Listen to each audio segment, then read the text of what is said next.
Welcome everyone to the April 9, 2021 meeting of the Memphis Astronomical Society. I'm your host, Jeremy Veldman. Got another great program for you guys tonight. Betelgeuse, about to go supernova? No, not exactly, but it did make the news a year ago with its unprecedented level of dimming. And tonight's presenter has got some very fascinating insights to share with you about what happened with Betelgeuse last year. He's the author of the cover article for Sky and Telescope magazine last month. So stick around for this program. But before we get started, just a few preliminaries. Let me go ahead and share my screen.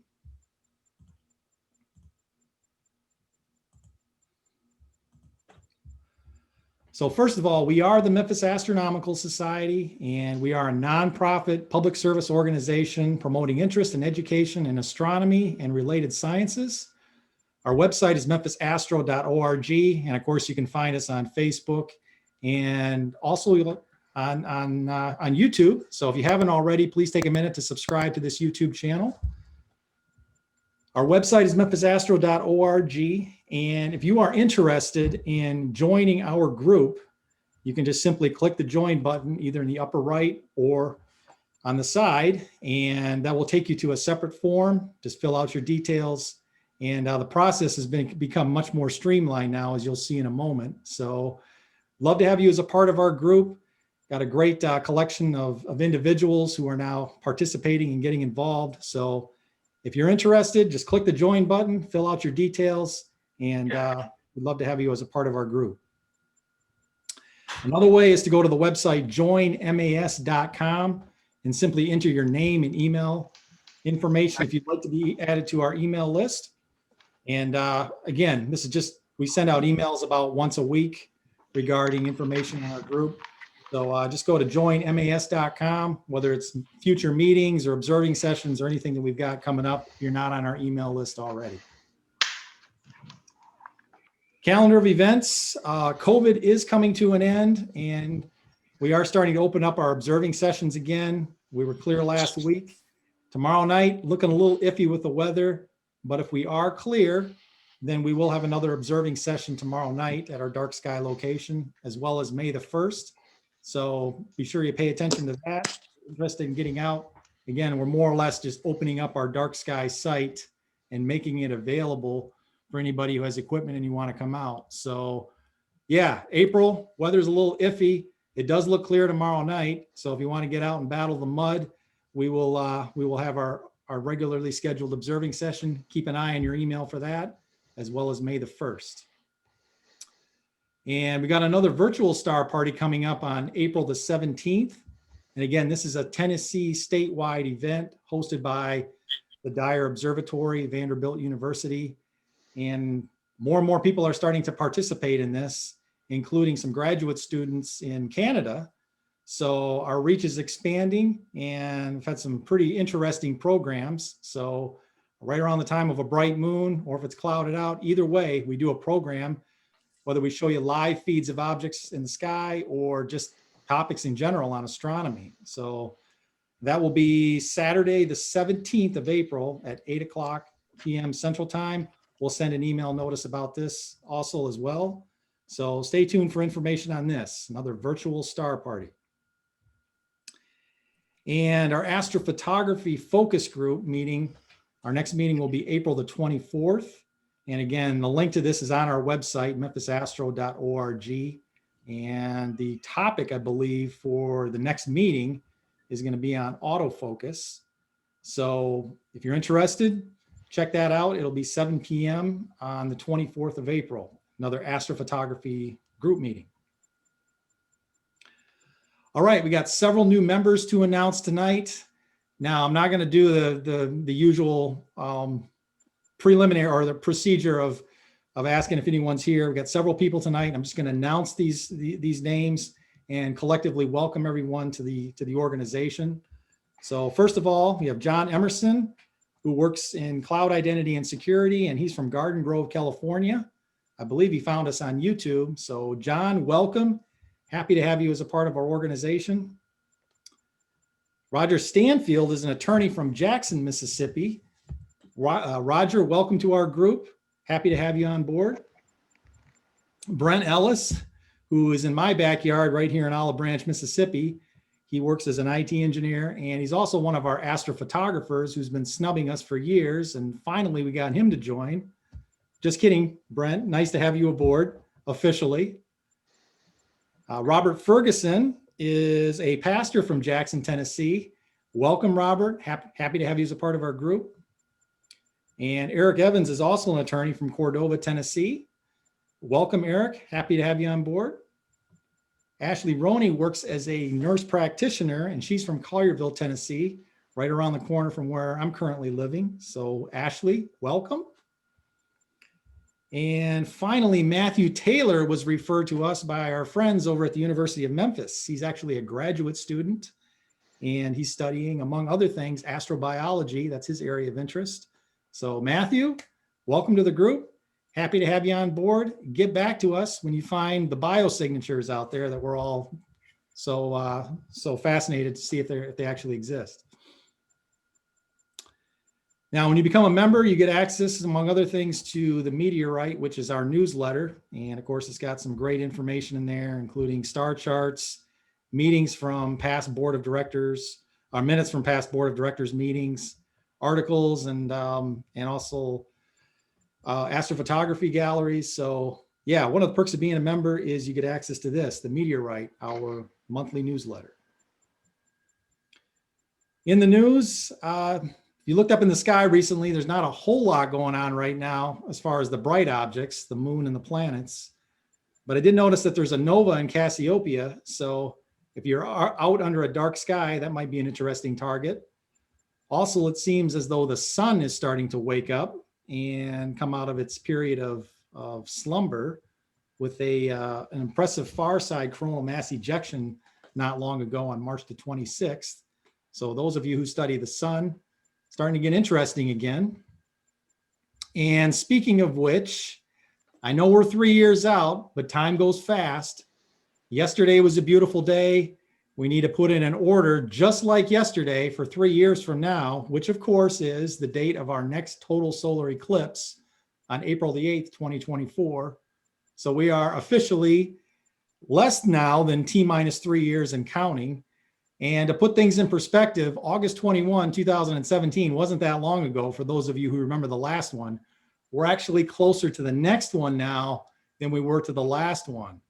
So it's never too early to start planning. And of course, from the map, you can see path of totality in the center line is only a short drive from Memphis, actually just west of Conway, Arkansas, where you'll have totality duration of a little over 4 minutes. So this one's actually potentially going to be better than the last one. So mark your calendars, if you haven't already, for April the 8th, 2024. Okay, a couple other things I want to acknowledge and announce. Got this email recently. For those of you who remember Caleb Riggs, he gave a presentation on the Fermi paradox a few years ago from the Memphis Astronomical Society. This email just came in.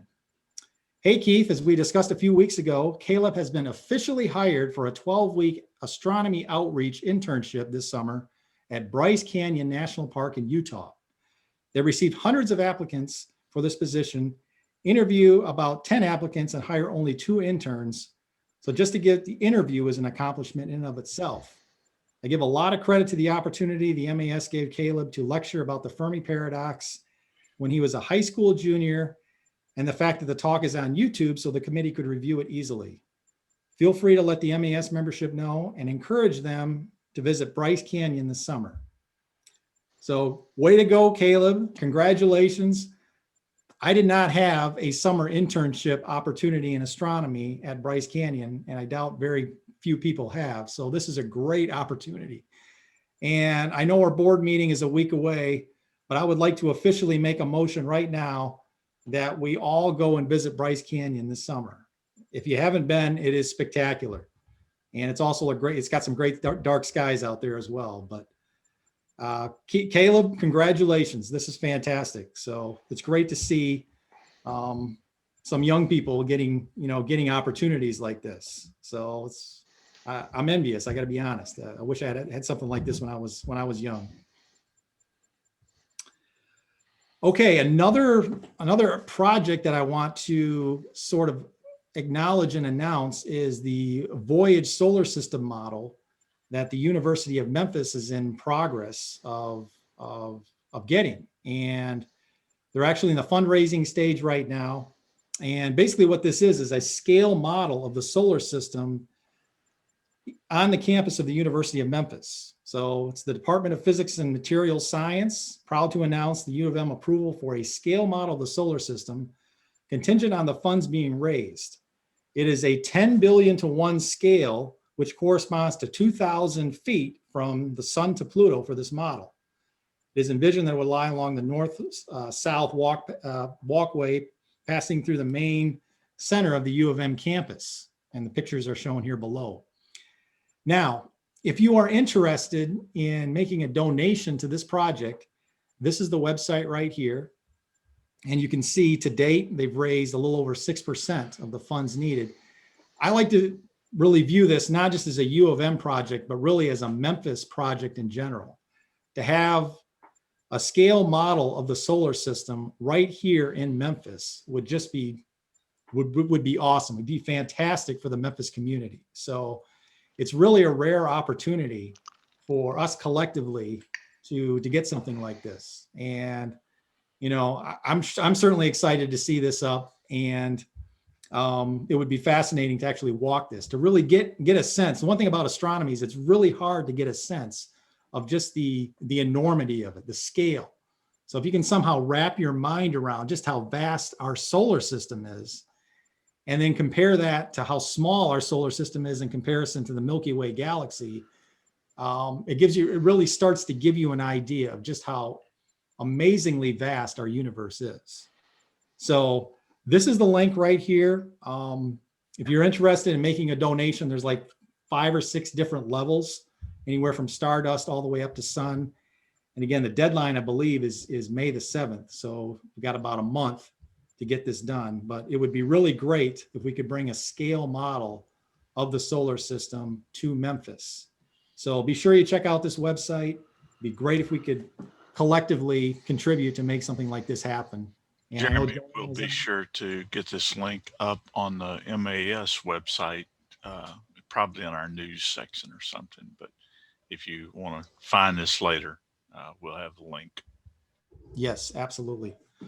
And I know Joanne is on the call tonight too. So maybe we can set up a meeting sometime where we can, anybody who wants to learn more about this. And there's several links, including the Voyage program and other cities throughout the country that have similar models. So Memphis is unique in having an opportunity like this. So yeah, we'll add links to the website. Okay, so for everyone on tonight, I will have links to these 2 documents in the description below on YouTube. And that, of course, is our membership application and the April sky chart. Again, if you're interested in becoming a member, just simply download that PDF, and all the fields are pre-filled. Just got to fill in your information and then email it back to us at info@memphisastro.org. So that's another way that you can sign up to become a member. Just go to the join link on our website. That's probably the easiest thing to do, but this is another way that that you can fill out your membership application. And the approval process is a lot more streamlined now. So would love to have you on board as a member. Okay, the Milky Way galaxy is overdue for a supernova. A supernova, of course, is an exploding star that briefly outshines all of the stars in its host galaxy and puts out more energy in seconds than our sun will in its entire 10 billion year lifetime. The last such event that was visible from Earth was in the year 1604, and that was Kepler's supernova. And the idea of another one going off, so we're overdue. A supernova goes off in our galaxy about 2 or 3 times every 1,000 years. And one star that's particularly intriguing is the star Betelgeuse. We know it's likely going to go supernova. Don't know exactly when. Could be tomorrow night. Could be 100,000 years from now. Probably going to be a long time yet. But Betelgeuse certainly captured the attention not only of the Astronomical Society, but the mainstream media in general, with its sudden and rapid dimming to 35% of its previous high a little over a year ago. So Betelgeuse, in the words of our presenter tonight, has become a star, not only an astronomical star, but a media star. And our presenter tonight is Tom Calderwood. And Tom is a graduate of MIT with a degree in mathematics. He's also a retired software engineer, and he's the leader of the photoelectric photometry section of the AAVSO, the American Association of Variable Star Observers. And he regularly observes Betelgeuse. He's also a member of the MOB, the Months of Betelgeuse professional collective. His group actually supplies data to the MOB that they've used to monitor Betelgeuse. And of course, Tom is the author of the recent article that was featured on last month's Sky and Telescope magazine cover, The Great Dimming of Betelgeuse. So without further ado, I'm going to go ahead and unshare my screen so that we can collectively welcome our presenter tonight, Mr. Tom Calderwood. Tom, welcome. Welcome. Thanks, Dad. Let's see if I can get my screen going up here. Can you hear me okay? Yes, we can hear you. Okay, good.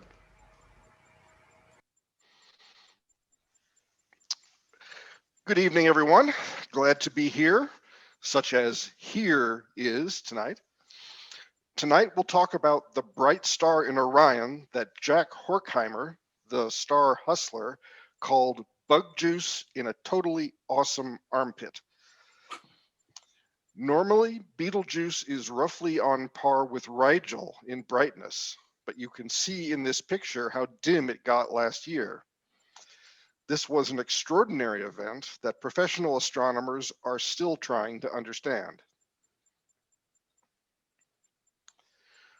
We'll start out tonight with a quick introduction to Betelgeuse and how its brightness is measured. We'll look at some actual Betelgeuse photometry taken by amateurs, and we'll talk about what professional astronomers have been doing. It's a complicated story, so fasten your seatbelts.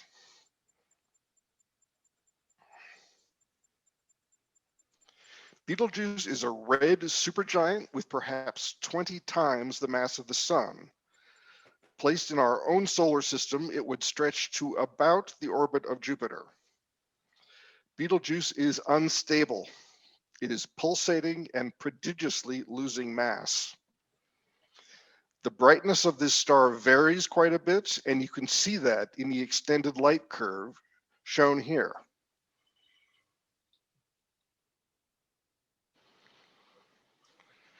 Supergiantness is a luminosity class, of which there are 5 primary kinds: dwarf, subgiant, giant, bright giant, and supergiant. There is also such a thing as a hypergiant, but those are exceedingly rare. Supergiants come in 3 subclasses: luminous, intermediate, and less luminous. Here are some examples, Betelgeuse and Antares being the best known. Although red supergiants can be seen across great distances, there are not very many of them. A lot of the bright red stars you see, like Arcturus, are just giants.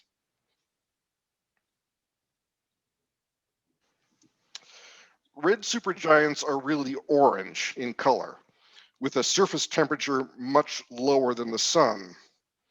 They range from about K5 to M5 on the spectral scale.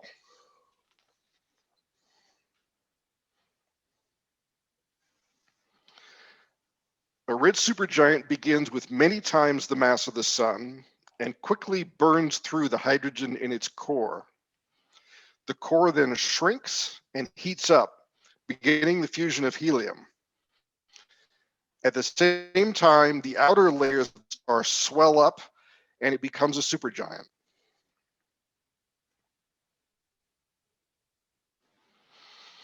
These stars are interesting on at least 3 counts.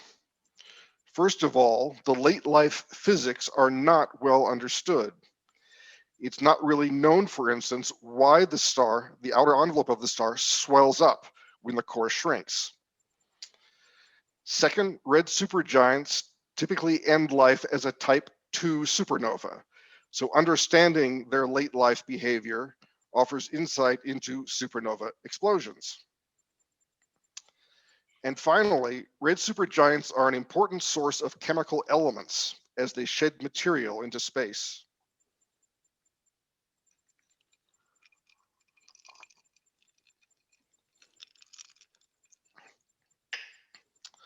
The shedding produces astronomical dust, solid particles that condense as gas atoms and molecules that have escaped from the star cool off and congeal. This picture shows the vast dust environment around Betelgeuse.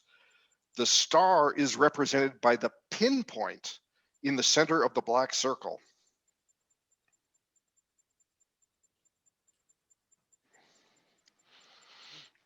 So now let's talk photometry. Astronomical photometry is the practice of measuring the intensity of starlight. Today, that largely means measurement by electronic instruments. In the olden days, before electronic gear and photographic plates, it was all done by eyeball. The most interesting stars to measure are those that change intensity, the variable stars.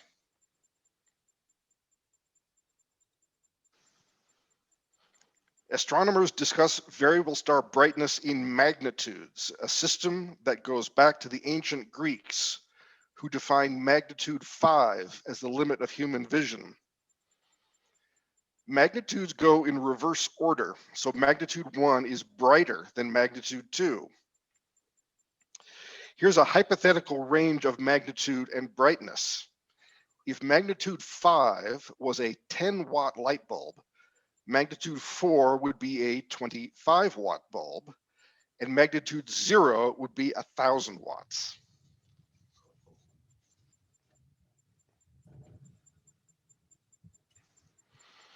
Almost all astronomers, amateur and professional, practice differential photometry, where you compare the brightness of a variable against a hopefully constant star of known magnitude.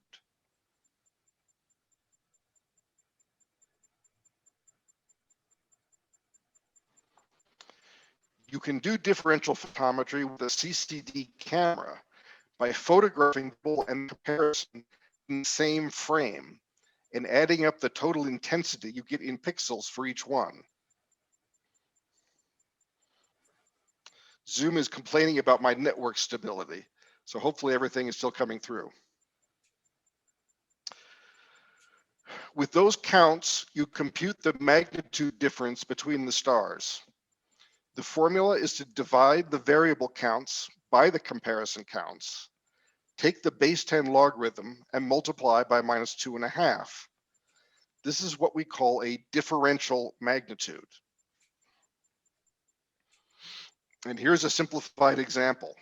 28,000 counts for the variable, 40,000 for the comparison. Divide the counts, take the log, multiply by minus 2.5, and you get 0.387 magnitudes. The logarithm and the 2.5 converts the intensity of light into magnitudes. The differential here is positive, which means that the variable is dimmer than the comparison, which from the counts you can see. Tom, I might suggest that you stop your video, and that way you'll have a little more bandwidth for your audio. Okay. I'm gonna have to stop sharing the screen for the moment. Let's stop the video and bring back the screen. Okay. Occasional audio breakups. I think this would be better. Okay. The comparison magnitude in this case is 4, conveniently chosen. So the variable's magnitude is 4.387. So this procedure is how most astronomical photometry is done.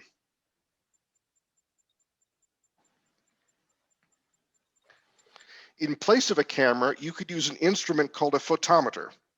A photometer is basically a light meter with one big pixel. Inserted in the telescope, you aim it at one star at a time, sampling the comparison and the variable separately. This is called photoelectric photometry, or PEP.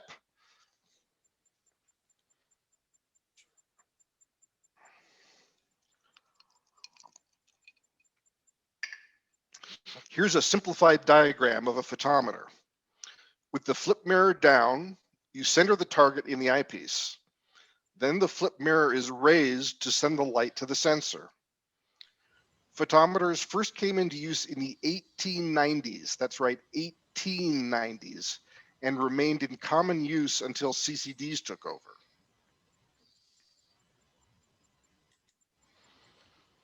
About 1980, Optech came out with a simple photometer for amateurs. SSP stands for Solid State Stellar Photometer. It was self-contained and slipped right into the focuser draw tube.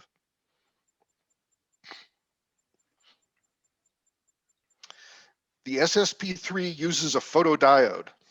A photodiode is a variation on the light-emitting diode, or LED. You may not know that light-emitting diodes work in both directions. Put electricity in and you get light out. Put light in and you get a little bit of electricity.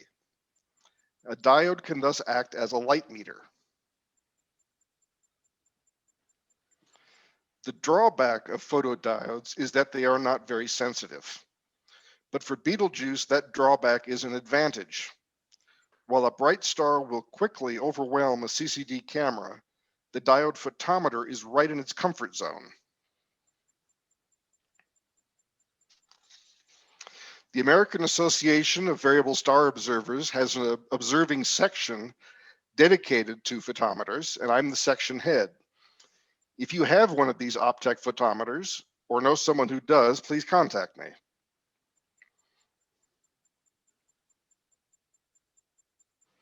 Okay, here's my own observatory. I call it the Igloo. The cover is made by a company called Telegizmos, and the scope stays under it year-round. The optical tube is a 9-inch Celestron, but the mount is for an 11-inch. I put the optical tube on a pair of Losmandy rails so I could jack it up high to let the big photometer swing in between the fork arms. It can't normally do that. The photometer stares dead center in the field of view, so I don't care about field rotation. That means I can operate the mount in alt-azimuth mode, which is very handy.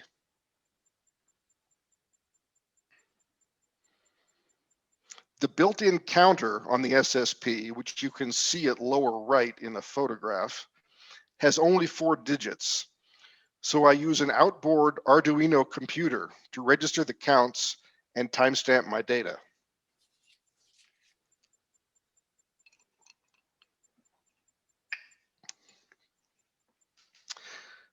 So now let's look at some amateur photometry. The data are collected through filters that isolate different parts of the spectrum. The classic optical filters are U, B, V, R, and I, and the J and H bands are further off to the right in the diagram. V band is yellow-green light, fairly close to what the human eye registers, and most of what I'll show you tonight will be V band. Here are 2 years of B and V data from AAVSO PEP observers. In northern latitudes, Betelgeuse is visible from about September to April. For the most part, the PEP curves are very smooth. And here's a blow-up of the 2019-2020 dimming. These are all PEP data in V band, and I've marked the previous record low of the star at magnitude 1.1. A few points deviate slightly from the curve, but they were taken under difficult conditions. The overall shape is very clean.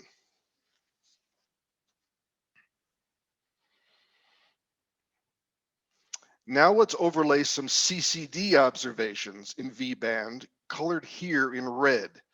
You can see that these data are messier. Betelgeuse, being so bright, is a very difficult target for cameras. Most of these points came from a single observer. As the star approached minimum, down in here, you can see how he undershot the PEP curve. That's in green.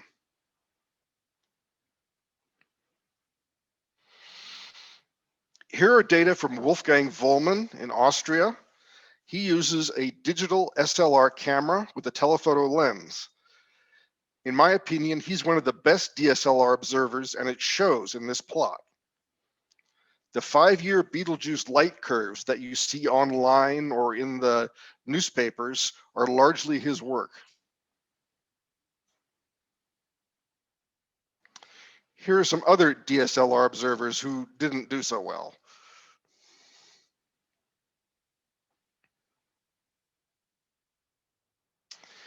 Estimates by visual observers are not usually considered photometry, but I include them here for comparison.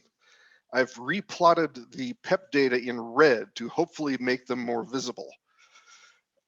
Visual observations are typically reported only to the 10th of a magnitude, and that's why you see this staircase pattern in the data.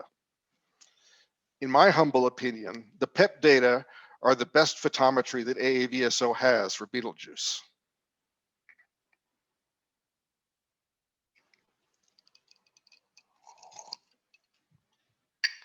So what were the pros doing? I'll start with the famous picture. Betelgeuse is big enough and close enough that the largest telescopes can resolve it as a disk. In December of 2019, while the fade was in progress, this shot was snapped through the VLT in Chile. The southeast quadrant of the star looks noticeably fainter than it did in January. Shortly after Betelgeuse hit bottom in February, Emily Levesque and Phil Massey came out with this analysis. There are two primary options for explaining the dimming. Either the star got cooler and emitted less light, or some of the light was blocked by something like dust. Levesque and Massey claimed that the temperature didn't change much and that dust was the likely explanation for the dimming.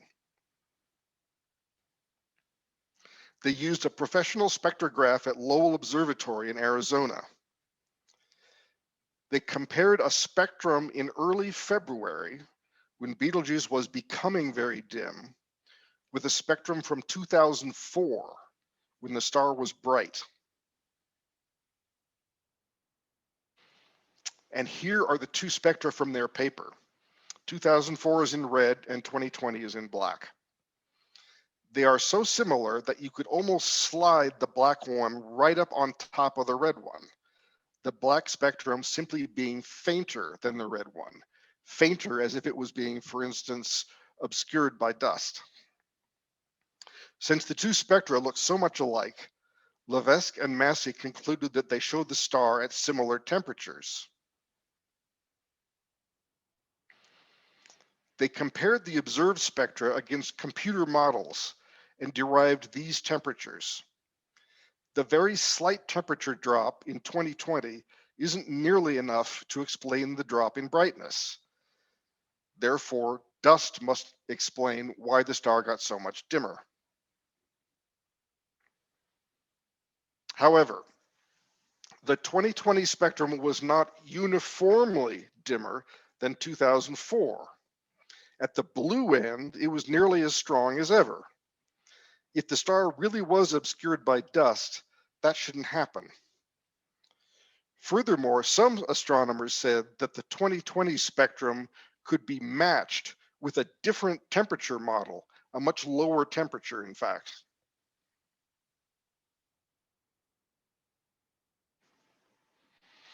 As the months went by, other observers started reporting results.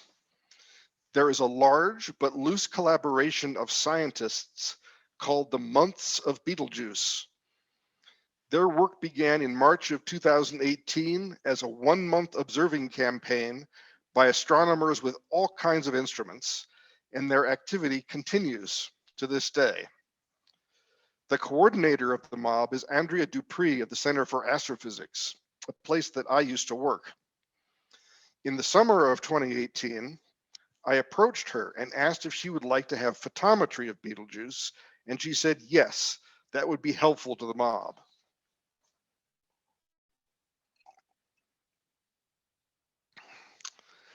Andrea has been using the Hubble Space Telescope to study Betelgeuse in ultraviolet light for some time. The ultraviolet comes from the hot chromosphere above the surface of the star. Her latest observations were made with the imaging spectrograph. An ordinary spectrograph gives you the spectrum of a whole star, but the STIS lets you take spectra of rectangular regions. Over a period of many months, Hubble was repeatedly pointed at Betelgeuse, each time building up a scan of slices across the star.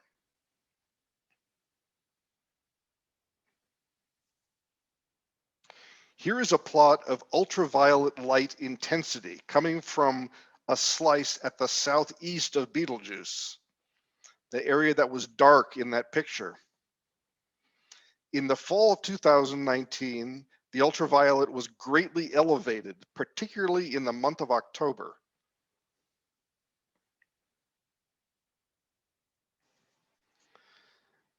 The data were interpreted to mean that a large mass ejection had come from the southeast surface of the star, plowing through the chromosphere and exciting ultraviolet emission.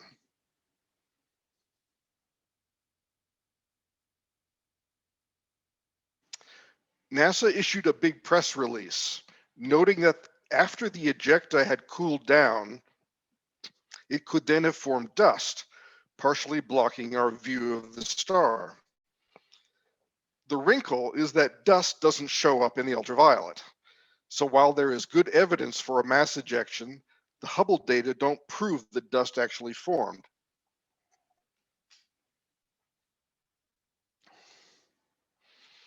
Andrea's research paper came out last summer, and she graciously included me as a co-author. With this paper, there were now 2 groups of scientists arguing for dust.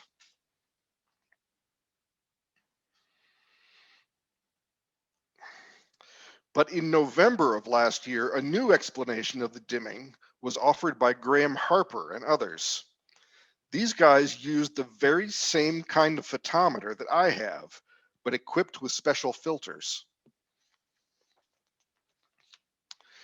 To describe their work, we need to back up for just a moment. The distribution of light in a stellar spectrum is mostly determined by temperature. A hot star emits lots of blue light. A cooler star shines mostly in the yellow. A really cool star in orange-red. In each case, there is a smooth distribution of the light, as shown in these curves, a distribution called the continuum.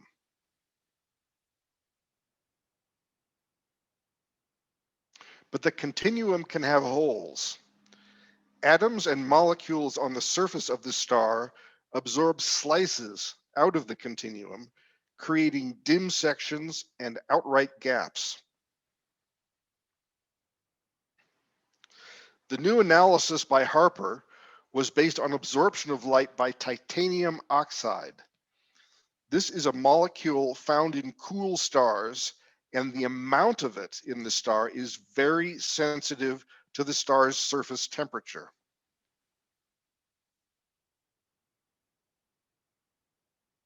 Here are example spectra from 2 stars, one cool star of class K and an even cooler star of class M. In this low resolution spectrum, the class M star has 4 titanium oxide absorption lines clearly visible. The slightly warmer star has only 2 lines visible, and those a little bit faintly visible. In a high resolution spectrum, an M star is filled with titanium oxide absorption. Going back to the spectra of Levesque and Massey, most of the irregular structure you see is caused by titanium oxide. This effect is called blanketing because it affects such a wide swath of the spectrum.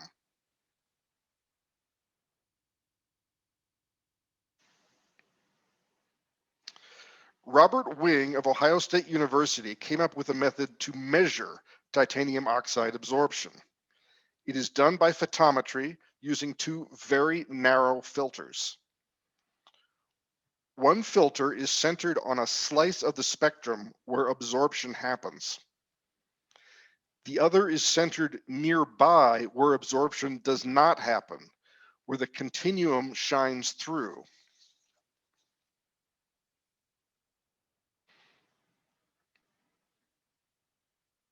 Here is a simplified illustration of absorption in the Wing filters. In the range of the A filter, you can see how the absorption by titanium oxide gets deeper and deeper as the star gets cooler. But in the B filter, the continuum doesn't change much.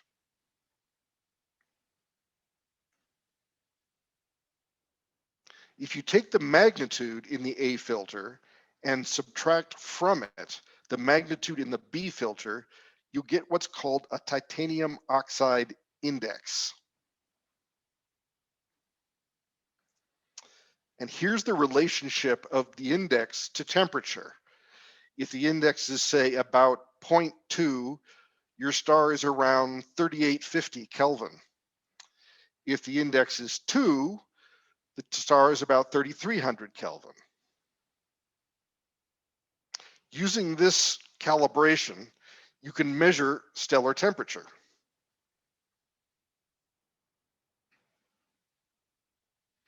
The conclusion of Harper's team, the average temperature of the star is about 3520 Kelvin, but the disk is subdivided into hot and cool regions at 3600 and 3300. The presence of large cool areas accounts for the loss of light.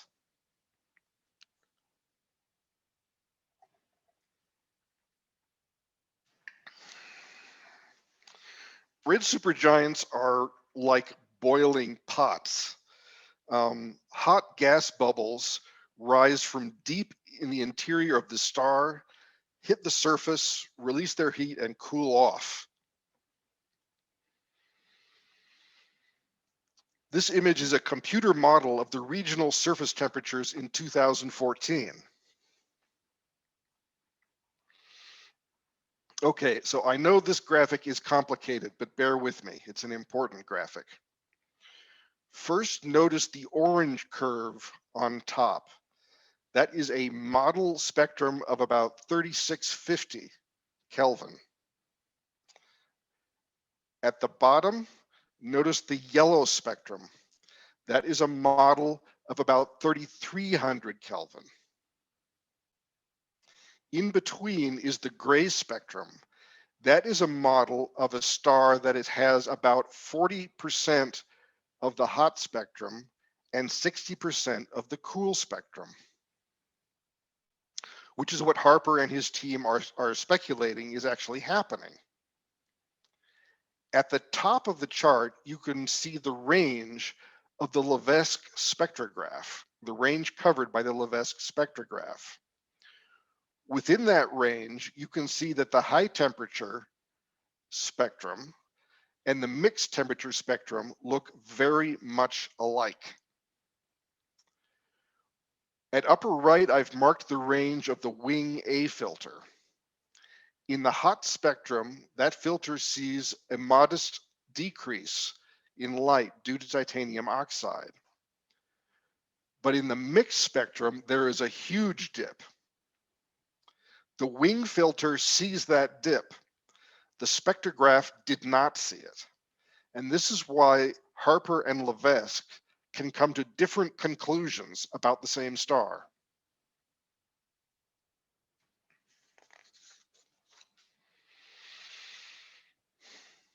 There haven't been a lot of results reported by radio astronomers, but here's one paper.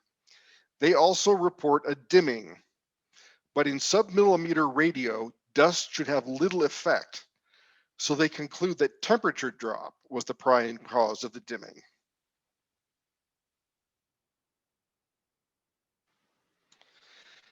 They considered 3 different scenarios: a modest but wholesale temperature drop, a larger temperature drop covering 50% of the surface, and a somewhat more modest drop covering 70% of the surface. They modeled the spectra of these possibilities, and they noted that these are very similar, meaning that spectra alone are not a robust way to distinguish between these 3 possibilities. This result put 2 research groups in the reduced temperature camp.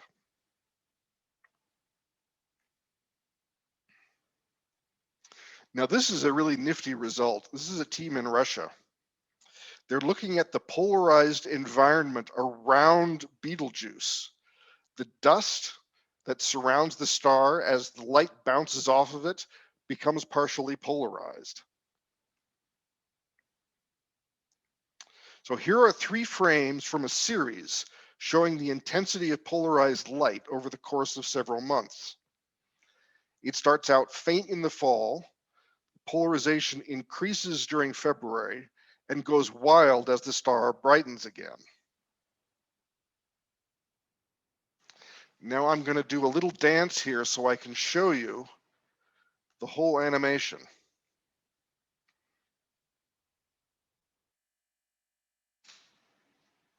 Oops.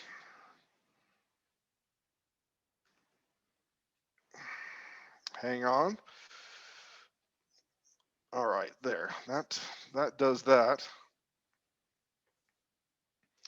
Let me move this over to the side so it doesn't get completely covered by the side pictures.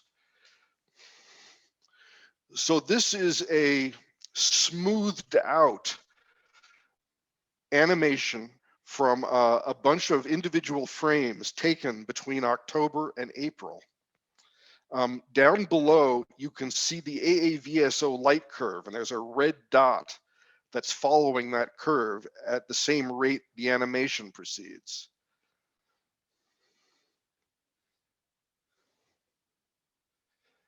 And again, you see faint in the fall, getting a little bit brighter in winter, and then pow, it takes off.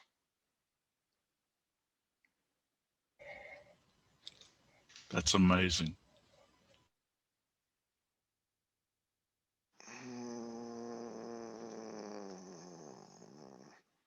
Slideshow, start from current slide. Okay, so what do we make of this? The theory is that a dense dust cloud formed in early winter, blocking light from the star, and so, it got dim. As the cloud thinned out in the spring, light was able to pass again, but it got polarized while bouncing its way through the dust. And this accounts for the great increase in polarized light that we saw in the spring. That seems reasonable, but there's a catch. Dust would be expected to absorb some of the visible light coming from the star and re-emit that energy as infrared light. The authors of the paper come right out and say so. But it happens that my PEP group has photometers that see near-infrared light in the J and H bands. We did not detect an increase in the infrared. In fact, we saw a slight decrease. Professional astronomers also failed to detect an increase in infrared light. This complicates the dust explanation.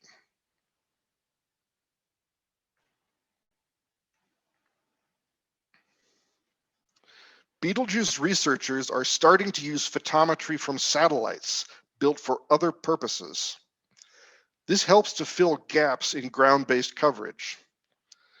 This group used data from a satellite named Coriolis that is no longer in operation. The solar mass ejection imager on Coriolis caught Betelgeuse for several years when AAVSO had little or no photometry, and the team used those data in their analysis.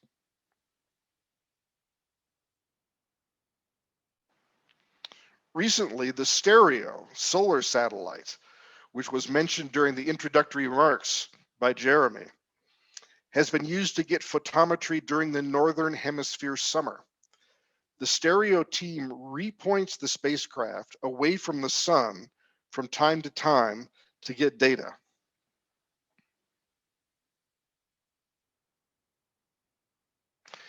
In all the professional activity, chance has played a role. There were 8 Hubble observations during the dimming season, but that was not the original plan.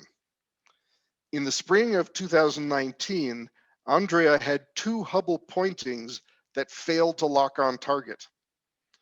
Those observations got rescheduled for the fall of 2019 and gave her better coverage of this once-in-a-lifetime event.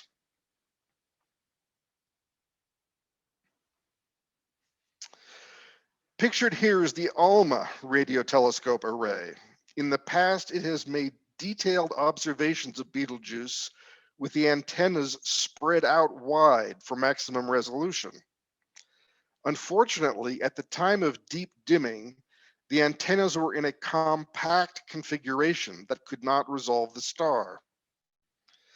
And later in the year, when the system could have been reconfigured, it was shut down for COVID. Consequently, we have no ALMA data that could have shown new dust.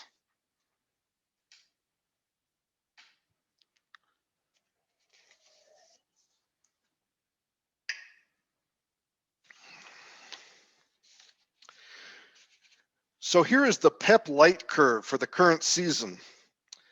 It shows only about a quarter magnitude of variation compared to a half magnitude or more that we would see in the recent past.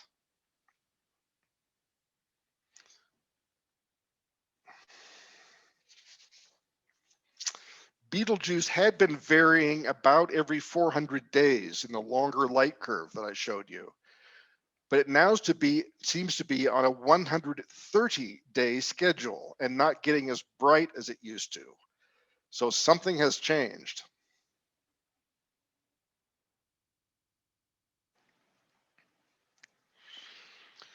So where does all this leave us? There are arguments for both sides of the temperature versus dust debate. The Hubble data definitely support a mass ejection. The spectrum data, well, maybe they show dust, maybe they don't. The photometry and the radio data indicate a temperature drop-off. That lovely polarized light animation sure looks like dust is involved. But the infrared didn't show anything that would be consistent with the dust re-radiating energy.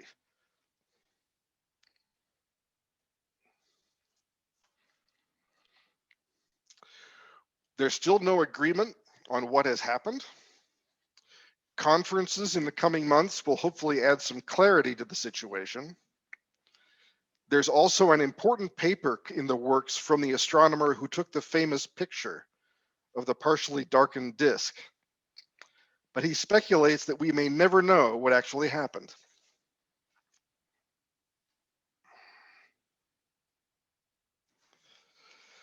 So I thank you for your time, and I'll be glad to entertain any questions that you have. Thank you very much, Tom. If anybody has any questions, you can either enter them into the chat. I see a few of them here. These are actually just comments. Or if you want to just unmute yourself, you can ask a question. First of all, thank you very much. It was an excellent presentation. Thank you, Tom.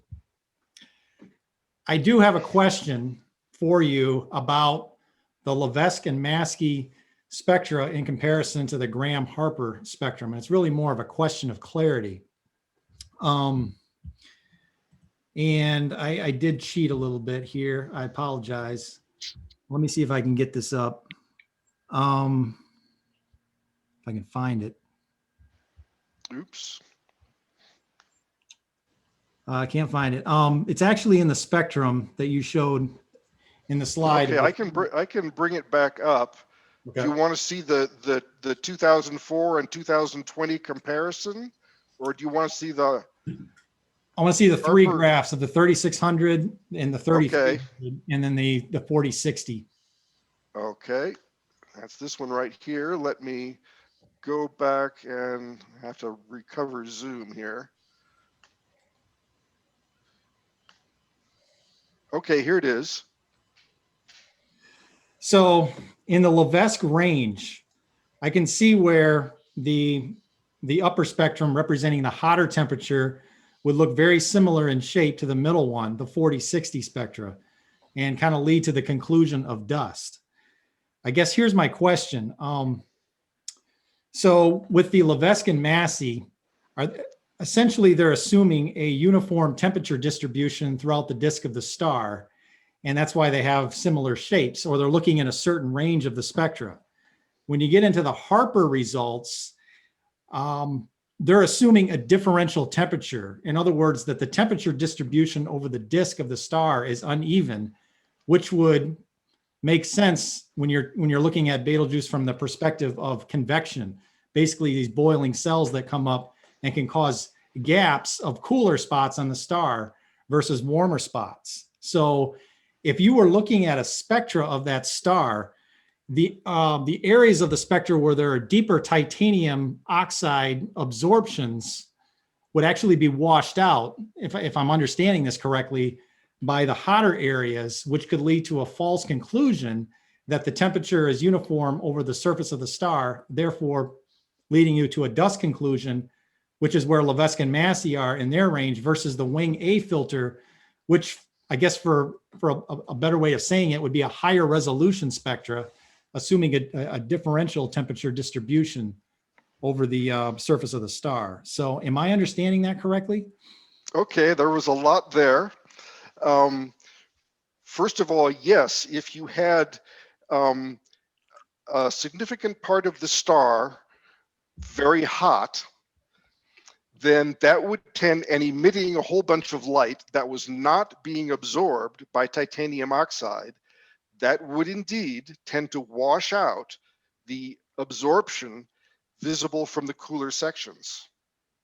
Okay, so I agree with you there. That was one of the first things that occurred to me when I was looking at this at the Harper data. The wing is actually not very it's not higher resolution. It's just covering a different part of the spectrum that the spectrograph itself did not cover. And fortuitously, that is a region of the spectrum where there is information that distinguishes between the high temperature and the mixed temperature models. Okay, so it's just a different part of the spectrum. It's just a different part of the spectrum. So that wing A filter is at about 719 nanometers or something like that. It just happens to be beyond where the spectrograph was operating. Okay.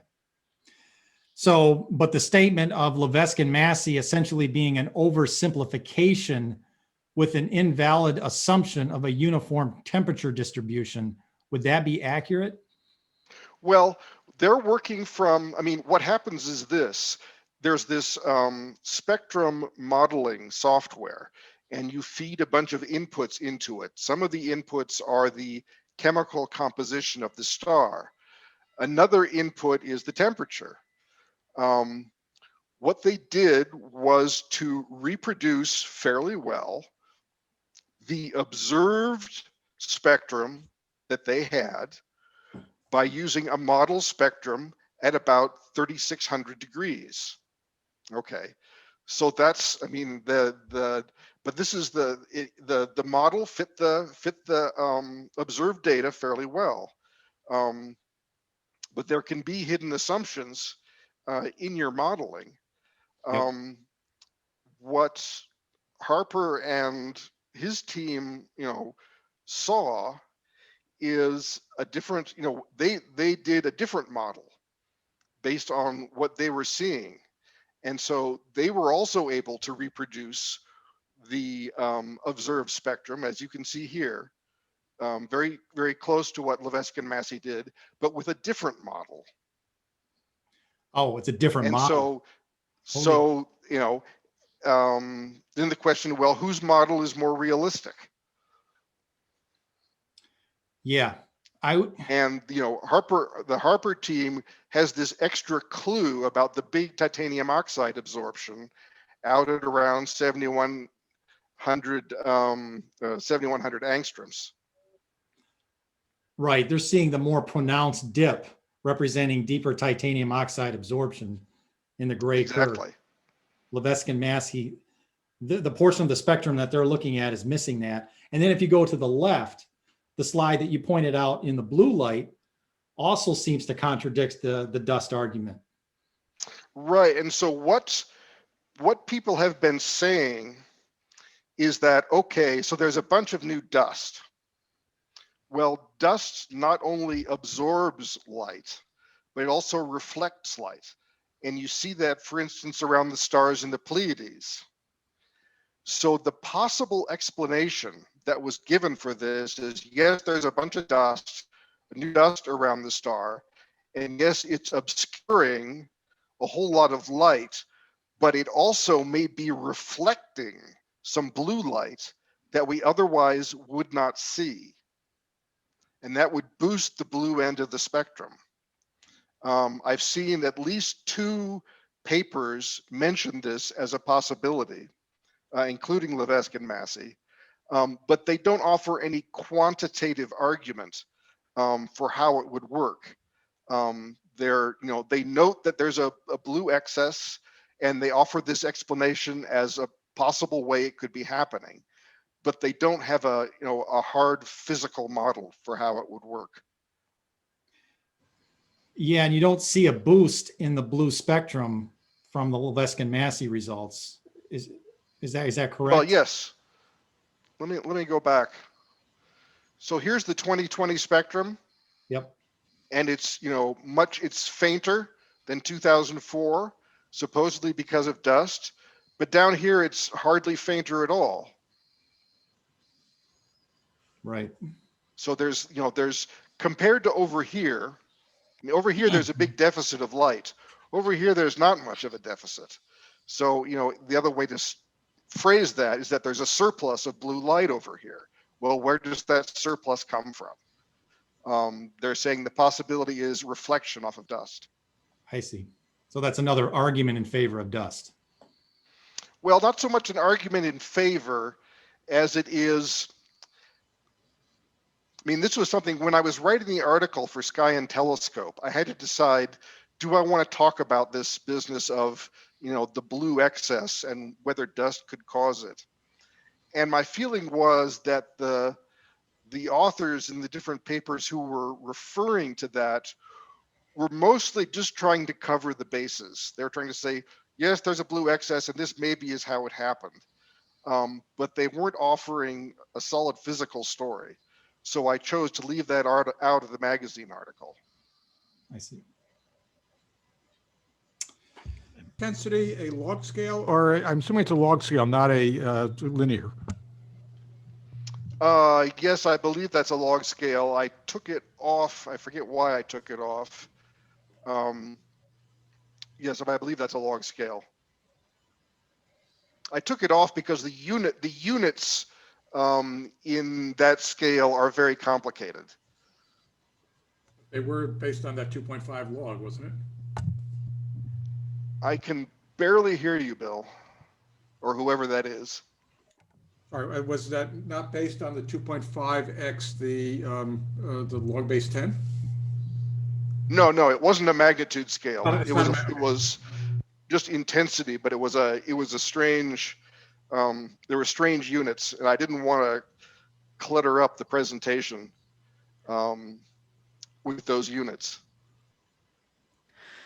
I have a question about the spectra that you're showing right now on the screen. Were those taken of the entire star, or has Yes, anyone the looked entire at, star. has anyone been able to take spectra from different parts of the star using a spectrograph? Not ground-based, no. Hmm. Only the Hubble, only the Hubble system is able to do that, to my knowledge. And I guess I'll ask my second question so then I can turn it over to someone else. Have any other stars been investigated to this level of detail that might help us understand what's going on with Betelgeuse? No, the wonderful thing about Betelgeuse is that it is so close, which means it's physically, it shows up, it's putting out a tremendous amount of light. All these fancy instruments have plenty of photons to work with. It's really, as I said in the magazine article, our red supergiant laboratory. Nothing else comes close to Betelgeuse in terms of the level of detail that can be extracted from Earth and space-based telescopes. Does anybody have any other questions before I hog the microphone again? Yeah, I wanted to bring up the possibility of star spots. You did mention that briefly. I was doing some reading on that, and of course, our sun has a regular cycle of sunspots. Red dwarfs have a lot of star spots, and really big ones. Red giants mostly don't. The latest estimate I saw was that maybe 8% or so of red giants show star spots.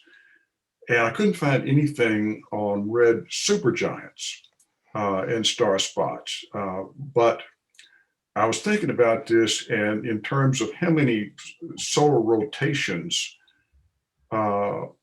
make up a solar cycle. Okay, our sun, which is that's my main interest, and I've been observing it, taking solar observations every clear day since 1979, and there is an approximately 11-year cycle. The solar rotation is roughly 27 days. It's differential rotation, and that's the source of the sunspots because of twisting magnetic lines. Because of the differential rotation, rotates about one rotation about 25 days at the equator and more like 30 days at the poles, and correspondingly different rotations at the intervening latitudes. So you get in an 11-year cycle, it works out to roughly 150 rotations, solar rotations. The rotation period of Betelgeuse is not known very well. I've seen estimates ranging from 8 years to 36 years for one rotation of Betelgeuse. And I've also read that a star has to rotate relatively quickly, fast rotation, in order to generate the twisted magnetic fields that show as on the sun, the loops, the tips of the loops that come through, the flux tubes that come through, suppress the rising convection cells and are therefore cooler and darker. That's the sunspot. So the question is, would star spots be a reasonable explanation of this? And if so, if you took 100 and say, if the same ratios applied that occur on the sun, that roughly 150 solar rotations for the 11-year cycle, if it's 150 rotations for Betelgeuse to do the same thing, that would work out if it's say a 36-year rotation period. That would work out to about 5,400 years for a cycle. So we haven't observed long enough to pick up any activity like that. And even on an 8-year rotation, it would still be like 600 years for a full cycle. So the question is, might star spots occur? If so, do we just have too few data to make any comment on that? Okay. Let's see. Well, first of all, the reason I brought back this slide here is that this group actually used the term star spots. Oops, hang on a minute. Electricity calls. There we are. Now we're safe. Where was I? They actually just said that these were cool star spots. They did not themselves invoke the idea of a convective cell coming up and hitting the surface. So that idea is there. The convective cells, however, I think are a pretty firmly established phenomenon. So that you are in fact going to see localized temperature variation as those cells surface, cool, and fall again. I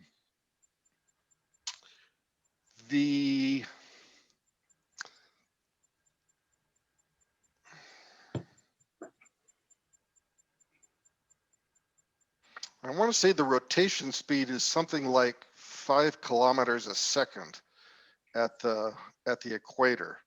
And for something that's as big as the orbit of Jupiter, obviously that would take a long time to go around and around and around. Yeah. Something else, I mean, they know in fact that the star is pulsating. They can see that in radial velocity data. And they can't quite robustly correlate the radial velocity changes with the light variations. Some researchers say that Betelgeuse is pulsating according to the same mechanism that makes Cepheids pulsate.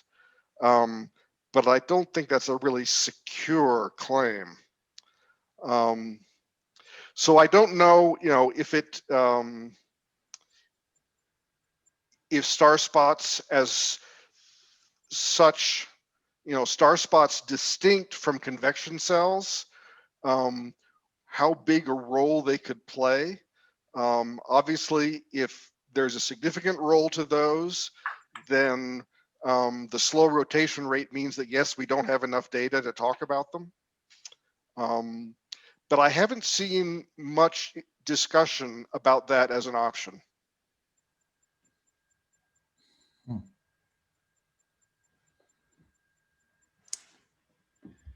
So it seems to me that the strongest argument in favor of dust is the polarization data from the group in Russia.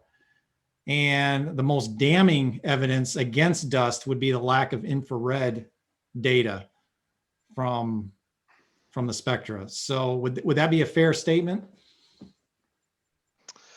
Well, keep in mind that I'm not a physicist, so I don't get to pass judgment on a lot of these things. And even individual scientists have different levels of specialization. For instance, I talked to Andrea Dupree about this. What do you think about the dust situation? And that's not really an area in which she has a lot of expertise. So I don't think she herself would, I shouldn't say that. Again, the argument for a mass ejection to me looks very strong. And if there is a mass ejection, then that mass would be expected to condense and form dust at some point. The question is, did it do so during February? Or is it going to do so, months or years later? Right. So it's really up in the air. And again, that astronomer who took the famous picture, I believe he's sort of in the theory that both things happened, that there was in fact a significant temperature drop and there was a dust ejection. We're just really hampered by the fact that we couldn't use ALMA. Yeah, that's a blow, huh?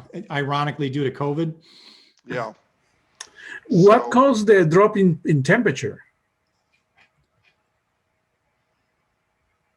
The temperature drop could be explained by convective cells cooling off on the surface. So they were hot when they came up, and then they cooled off as they sank back down. Let me pull back. This is a computer model of a temperature distribution on the disk, with the bright areas being hot and the black areas being cool. So what's happening here is that those bright areas are regions where gas is still coming up. The dark areas are regions where the gas is now sinking back down. What kind of Yes, I understand that, but why is different in that period? Because the bubbling that you get is not uniform. Okay. We see the same phenomenon on the sun, except the convection cells are Smaller. Right. These convection cells it takes them something like on the order of a year to climb up from where they originate to hit the surface, maybe 2 Okay. years. These are Okay. really huge convection cells. Yeah. Was there any, Go ahead, Well- Megan. oh, thank you. Was there any detected evidence of a change in the size of the star? Well, there were some speculations about that. Some of the people in Harper's team were thinking that there was a change in diameter. It's been a while since I've looked at that. They haven't, they were speculating that in around January or so, but when their research results came out, I don't believe they discussed that very much or considered that as a comparatively small possibility. But yes, of course, as the tar scar, if there's a large change, well, large, relatively speaking, that would affect the temperature.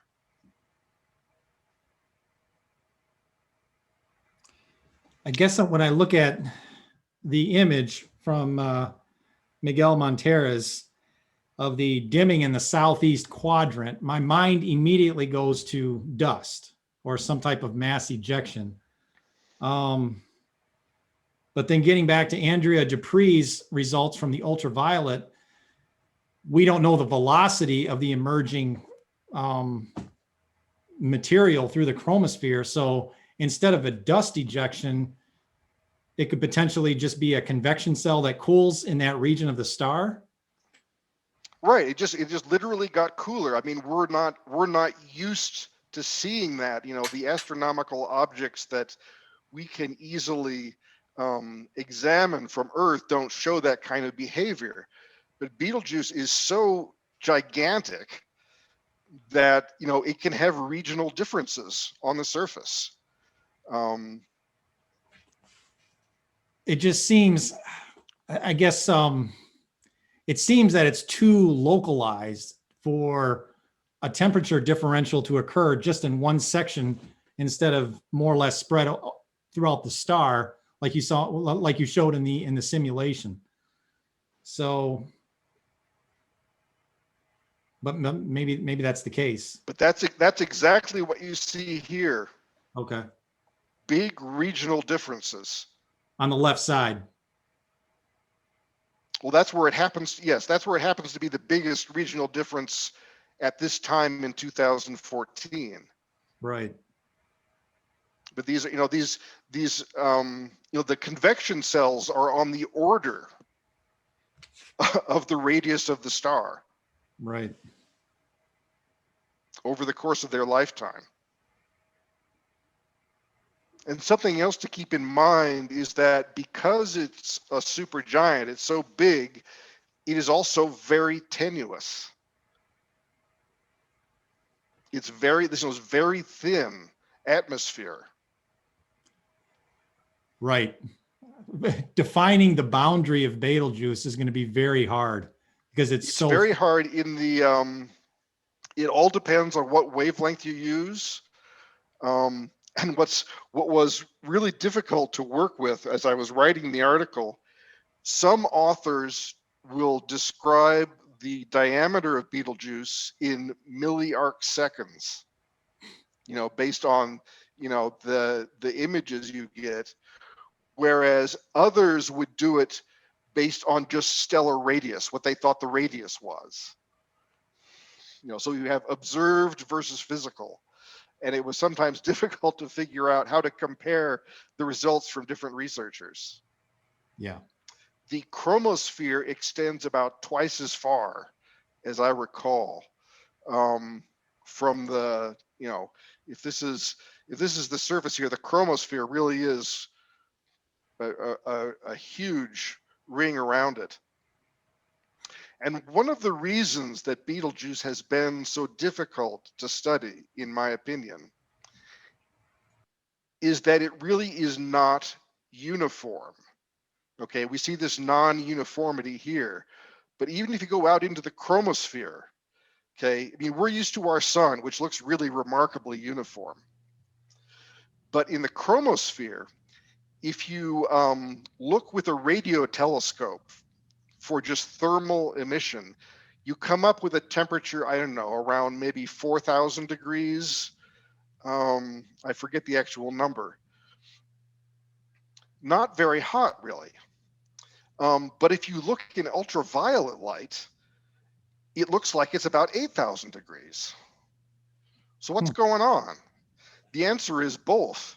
There is a low temperature pervasive chromosphere, and within it, there are hot zones, presumably above these mass ejections that have been going on. So to a really significant extent, and we saw this in Harper versus Levesque, what you think the star is doing will depend on what instruments you're using to look at it. And two different instruments might give what appear to be contradictory results. And this has been one of the big challenges, it seems to me. Right. Depending on what instrument you use, basically both are right. Yes, in a very real sense, both are right. As I said in the article, everyone who's working on this uses the best data that they have. Yep. Hey, Tom, as a fellow MIT person, can I ask you a very technical question? How much can a pigeon carry? Close to it. Is it pronounced Betelgeuse, Betelgeuse, or some function thereof? It seems to be very different of everyone who says it. You seem to study it. What is the right answer? Yes. This has been the most. I don't know. I mean, it's an Arabic name, so you would have to ask someone from that region of the earth. I use Betelgeuse. Other people use Betelgeuse. My rule is, when I do public outreach events, I say everyone is entitled to mispronounce the constellations in their own way. I've heard everything within our group. Betelgeuse. I've heard this is probably the most mispronounced star name. So it's Betelgeuse or Betelgeuse. But I guess somebody has to know the answer to this. Well, there was a movie about it, and it was called Beetlejuice. So leave it at that. Beetlejuice. Mm-hmm. Does anybody have any other questions? I want to be respectful of Tom's time. We've already tied him up for an hour and a half here. So and drained my battery. And drained your battery. Exactly. Well, really. Well, thank you so much for your time, folks. Thank you so much. If you have further questions, Jeremy knows how to reach me. And, yes. Yeah, I've got his email address, so feel free to send me any questions, if any other questions, follow-up questions. Tom, it's a fascinating article. I'll be honest with you, I've read it about 5 or 6 times and used my highlighter. So it's a maddening article too, probably because of the last 2 sentences, where basically what you say is the collective challenge is to synthesize a common explanation from everyone's data. So clearly this is continuing to unfold. It's an exciting field. So, so thank you for taking the time to present to our group tonight. And guys, also, for anyone who's interested in getting into astronomy, you know, this is one of the rare areas of study where not only professionals, but amateurs can make a contribution. I mean, you see what Tom is doing with the AAVSO. So if anybody's in AAVSO and is working in photometry, be sure to reach out to someone like Tom. They're always looking for guys, you know, who are active in this. Or if you're young and you're thinking of getting into the field, there's a lot of exciting things to do and discover. So it's constantly unfolding. So with that, I will just go ahead and wrap up tonight's meeting. I need to do one more screen share here. So, well, I can't do screen share. Well, now I can. So